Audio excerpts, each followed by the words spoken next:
राजू, मी तुझी bag pack केली आहे हा, आणि त्याला लॉक सुद्धा लावलाय. ही घे चावी. हो आई, आता मी निघतो.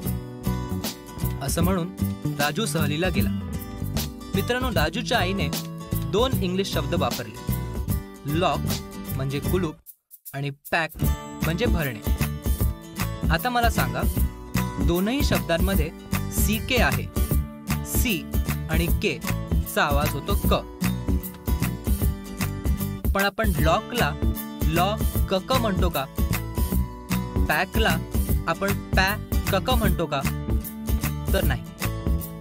मित्रांनो, जसं लॉस मध्ये 2 एस असले तरी आपण एस एकदाच म्हणतो, त्याचप्रमाणे लॉक मध्ये 2 क असले तरी आपण क एकदाच म्हणतो. चला आणखीन एक शब्द घेऊया.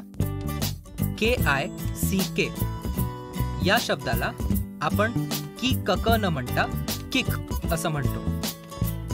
पुढचा शब्द LUCK याला आपण ल कक न म्हणता लक असं म्हणतो. LU लक, LUC लक आणि LUCK सुद्धा लक.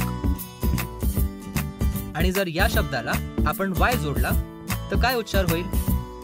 एकदम बरोबर, LUCKY चा उच्चार होतो लकी. चला पुढचा शब्द बघूया. SOCK.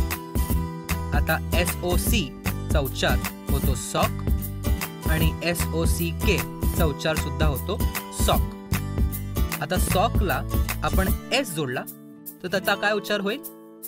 एकदम बरोबर, सॉक्स.